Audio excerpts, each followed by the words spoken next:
Hello friends, this video on carbon and its compound part 22 is brought to you by examfear.com. No more fear from exam. Before watching this video, please make sure that you have watched part 1 to part 21.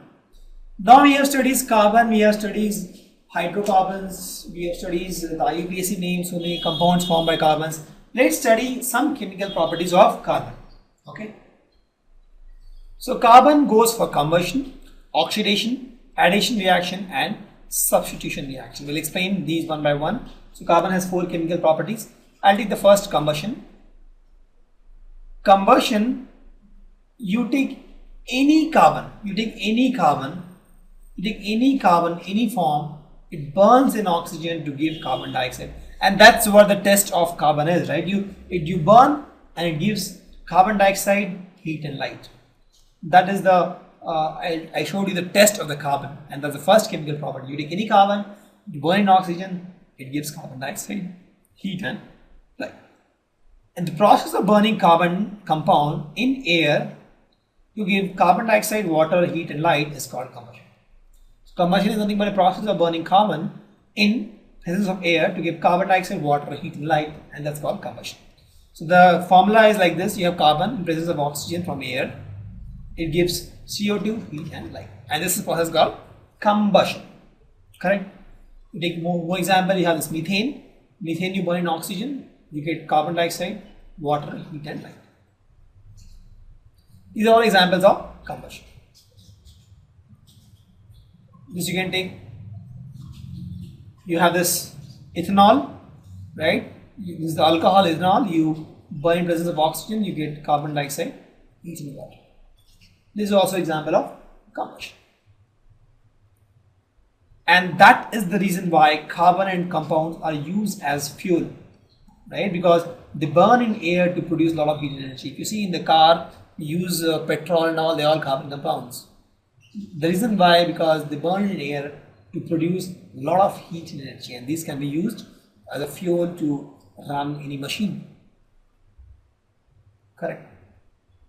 Now when I'm talking about combustion, I should talk about blue flames and black smokes. So in the gas, you see blue flames. Why? Because if you have a saturated hydrocarbon, right, and you burn in air, ample air, please note, you burn in ample air, it gives a blue flame. That means in this case, everything is burned properly.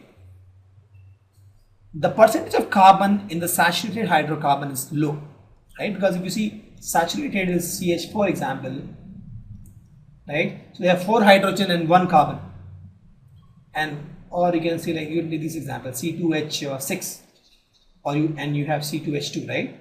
This is my saturated and this is my unsaturated. So in this case, carbon concentration is less because there are 8 molecules, 6 per hydrogen, 2 per carbon. In this case, 4 molecule, 2 is carbon, 2 is hydrogen.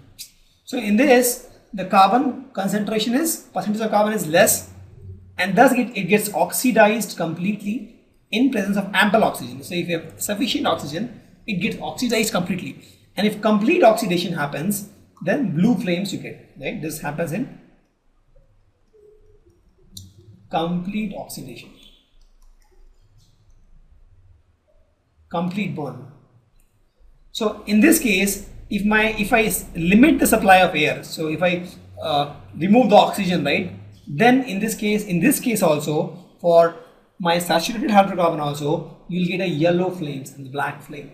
You'll see when you burn the same thing, sometimes you must be seeing the yellow flames comes, and then you say, okay, my gas has some issues, and then you ask the gas guy to visit to your place and clean the gas stoves, and thus the gas works fine, right? So that is the case where from somewhere this guy is not getting proper air, right? And thus the oxidation doesn't happen properly. In that case, the fuel is wasted also, and thus you get yellow shooty flame and black smoke. So if this is happening, that means, and if this is happening with a saturated hydrocarbon, that means the supply of air is not proper. Correct? For example, if you see the kerosene the gas stove which you have in house, they have an inlet for air. You must have seen. You would take a kerosene thing or the gas thing also, you'll see that there's enough space for air to come, and this is to make sure that you get enough air for this saturated hydrocarbon to burn to get clean blue flame. If you get clean blue flame, your utensils are also not spoiled, else it will get a black color layer. Correct? If you use unsaturated hydrocarbon in pure oxygen only, please note, only in pure oxygen, that is not in presence of air, you have to supply pure oxygen, then only it will burn with blue flame. Else, if you have unsaturated hydrocarbon and if you are burning in the normal air, it gives, for example, wood is unsaturated, it gives this yellow flame and this smoke. If you see the candle also, right, it is yellow. Why? Because they are unsaturated. See, the mantra is very simple. To get blue flame, complete oxidation will happen, right? So you have two options. You have saturated and you have unsaturated. I'll write here unsaturated here. If it is saturated, it has low carbon. Correct? If you see low carbon. If it has low carbon, even air is okay to give blue flame. If it is unsaturated, if you want to get a blue flame, then you have to pass pure oxygen. You have to specially pass pure oxygen, right? Then you will get blue flame. If you're talking about yellow flame, you want yellow flame, then also you have two options, saturated and unsaturated. Correct? Unsaturated guy, you burn in air, normal air, you get yellow flame, right? Because unsaturated, your carbon is less, sorry, carbon is more, and in normal air, the carbon is not able to burn properly, you will get air, yellow color. If you have saturated with low carbon, if you burn in normal air, it will give blue. So to get yellow, you have to give a condition where you have limit air supply, limited air. So if you have limited air, you will get yellow. So the concept is clear. For blue flame, you have complete oxidation.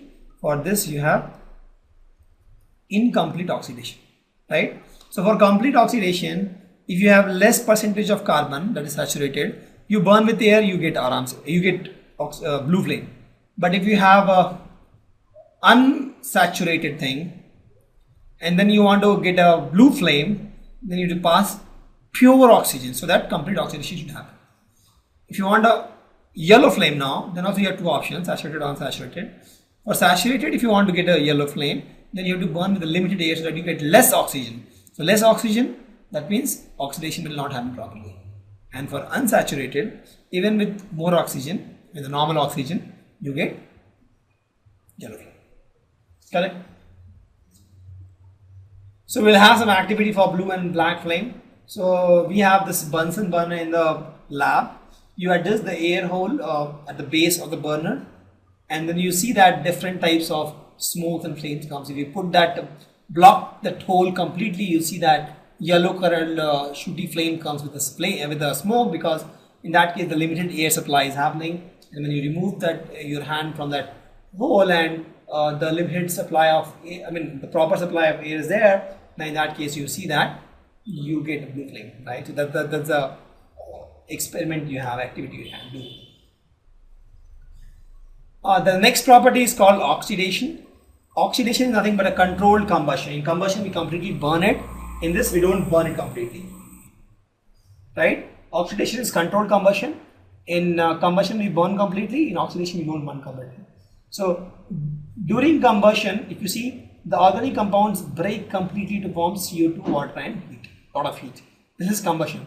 But during oxidation, my organic compound combines with oxygen to form a new compound. Please note here, new compound is formed and very less heat is produced, because it is controlled combustion. Oxidation is controlled combustion. We don't break the compound completely to form carbon dioxide, water and heat, but we have a controlled combustion and it gives us a new compound with some heat. Correct? Example, alcohol is converted to carboxylic acid using oxidation process. For example, this is my alcohol, this is my ethanol, right? And if you see this guy, I got CH3COH, right? And this is my acid. This is my acid. So this was my alcohol, this is my carboxylic acid. This I got using oxidation. Correct? So where you have controlled combustion. Thank you. Visit examfear.com to watch free educational videos, try free online tests, get the best quality study materials, study from the best tutors and mentors, and much more. Thanks once again.